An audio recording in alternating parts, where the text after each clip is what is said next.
ಸ್ನೇಹಿತರೆ ನಮಸ್ಕಾರ. ನಾವಿವತ್ತು ಬೆನ್ವಾರ್ ಕೊಪ್ಪಲು ಎಂಬ ಗ್ರಾಮದಲ್ಲಿದ್ದೀವಿ. ಅರಿವಿನ ಮಾರಮ್ಮ ಅನ್ನೋ ದೇವಾಲಯದ ಪಕ್ಕದಲ್ಲಿರುವಂಥ ಅರ್ಚಕರ ಮನೆ. ಅವರು ತಮ್ಮ ವೃತ್ತಿಗೋಸ್ಕರ ಒಂದು ಶಾಮಿಯಾನವನ್ನು ಮಾಡ್ತಿರ್ತಾರೆ. ಆದರೆ ಅದನ್ನು ಸಹಿಸದ ಕೆಲವು ಕಿಡಿಗೇಡಿಗಳು ಏಕಾಏಕಿ ಅವ್ರ ಮನೆಗೆ ನುಗ್ಗಿ ಅವ್ರ ಮನೆಯಲ್ಲಿದ್ದಂತಹ 4 ಕಾರುಗಳನ್ನ ಜಖಂಗೊಳಿಸಿದ್ದಾರೆ. ಆ ಕಿಟಕಿಯ ಗಾಜುಗಳನ್ನ ಒಡೆದಾಕಿದ್ದಾರೆ. ಮನೆಗೆ ಆ ಬೀಗವನ್ನು ಒಡೆದು ಒಳನುಗ್ಗಿ ಆ ಕಿಟಕಿ ಬಾಗಿಲುಗಳಿಗೆ ಮಚ್ಚು ಲಾಂಗ್ಗಳಿಂದ ಒಡೆದು ಗಲಾಟೆ ಮಾಡಿ ಆತಂಕ ಉಂಟು ಮಾಡಿದ್ದಾರೆ. ಈ ಬಗ್ಗೆ ಅವ್ರು ಏನು ಹೇಳ್ತಾ ಇದ್ದಾರೆ ಎಂಬುದನ್ನು ಕೇಳ್ತಾ ಹೋಗೋಣ. ಸರ್, 5 ತಿಂಗಳಿಂದ ನಾನು ಟೆಂಟ್ ಹೌಸ್ ಮಾಡಿದೆ. ಹೊಸ್ದಾಗೆ ಟೆಂಟ್ ಹೌಸ್ ಮಾಡಿದ್ದಕ್ಕೆ ನನಗೆ ಆರ್ಡ್ರುಗಳು ಕಮ್ಮಿ ಆದೋ, ನನ್ನ ಮೇಲೆ ಪೈಪೋಟಿ ಮಾಡ್ಕೊಂಡು ಮಾಡ್ದ ಅಂದ್ಬಿಟ್ಟು ಆ ವಿಚಾರಕ್ಕೆ ಗಲಾಟೆ ಬಂದಿದ್ದೆ. ಹಬ್ಬದ ದಿನ ಗಲಾಟೆ ಮಾಡ್ದ. ಯುಗಾದಿ ಹಬ್ಬದಲ್ಲಿ ರಾಮಲಿಂಗ ಎಡವಣಿಯವನು 3 ಜನ ಕರ್ಕೊಬಂದು ಯಾವತ್ತು ಗಲಾಟೆ ಮಾಡ್ದೆ ಮನೆ ಮುಂದೆ. ಸುಳೆ ಮಗನೇ ಬಾರೋ ಆಚೆಗೆ ಅಂದ್ಬಿಟ್ಟು ಕರ್ದು ಇಲ್ಲಿ ಆಮೇಲೆ ಗಲಾಟೆ ಮಾಡ್ಕೊಂಡು ಹೊಂಟದ. ಏನು ಹೊಡಿಲಿಲ್ಲ, ಏನು ಮಾಡಲಿಲ್ಲ. ನಾವು ಹಂಗೆ ಕಳಿಸ್ತಾ ಹೋದ. ಕಂಪ್ಲೇಂಟ್ ಕೊಟ್ಟೆ.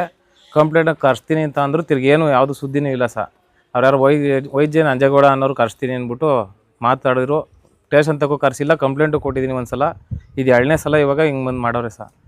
ಗಾಡಿ ಸ್ಕೂಟ್ರುಗಳು 4, ಒಂದು ಕ್ವಾಲಿಸು, ಒಂದು ಇನೋವಾ, 2 ಲೈಲ್ಯಾಂಡು, ಇನ್ನು ಸ್ಕೂಟ್ರುಗಳು 4. ಏನೇನು ಮಾಡಿದ್ದಾರೆ ಗಾಡಿಗಳಿಗೆ? ಎಲ್ಲ ಗ್ಲಾಸ್ಗಳೆಲ್ಲ ಸುತ್ತ ಹೊಡೆದಾಕವ್ರೆ ಸರ್. ಕಿಟಕಿ ಗ್ಲಾಸ್ಗಳು 2 ಸೈಡು ಹೊಡೆದಾಕವ್ರೆ. 4 ಗಾಡಿಗಳು ಸ್ಕೂಟ್ರುಗಳು ಹೊಡೆದಾಕವ್ರೆ. ಮನೆ ಬಾಗಿಲಲ್ಲಿ ಮಚ್ಚಲ್ಲಿ ಹೊಡೆದವ್ರೆ.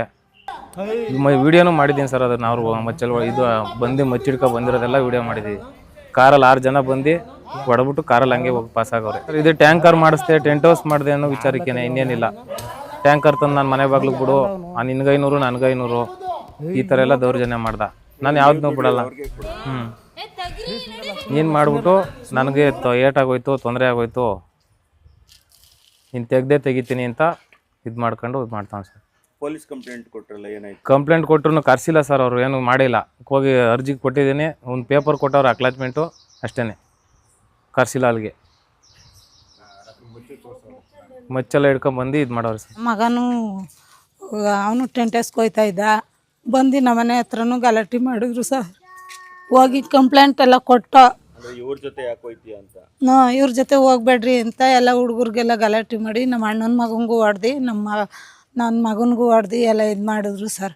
ಅವಾಗ ನಾವು ಹೋಗಿ ಕಂಪ್ಲೇಂಟ್ ಕೊಟ್ಟು ದುರ್ಗದಲ್ಲಿ ಆ ಪೊಲೀಸ್ನವರು ಏನು ಇದು ಮಾಡಲಿಲ್ಲ.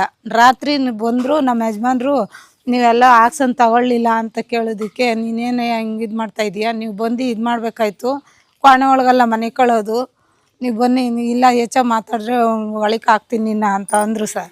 ಕೇಳಿದ್ರಲ್ಲ, ಇದುವರೆಗೂ ಕೂಡ ಪೊಲೀಸರಿಗೆ ದೂರು ಕೊಟ್ಟರು ಕೂಡ ಕಣ್ಣು ಕಾಣದ ಪೊಲೀಸರು ಇವರಿಗೆ ಯಾವುದೇ ರಕ್ಷಣೆ ಕೊಡುವಲ್ಲಿ ವಿಫಲರಾಗಿದ್ದಾರೆ. ಬಂಧುಗಳೇ, ಇಂತಹ ಅಸಹಕಾರ ಇರುವಂಥ ಪೊಲೀಸ್ಗೆ ಒಂದು ಧಿಕ್ಕಾರ ಇರಲಿ. ಈ ವಿಚಾರವಾಗಿ ನಿಮ್ಮ ಅನಿಸಿಕೆ ಅಭಿಪ್ರಾಯಗಳನ್ನ ಕಾಮೆಂಟ್ ಮಾಡಿ, ಹೆಚ್ಚು ಜನಕ್ಕೆ ಶೇರ್ ಮಾಡಿ. ಇದುವರೆಗೂ ನೋಡಿದ್ದಕ್ಕೆ ಧನ್ಯವಾದಗಳು.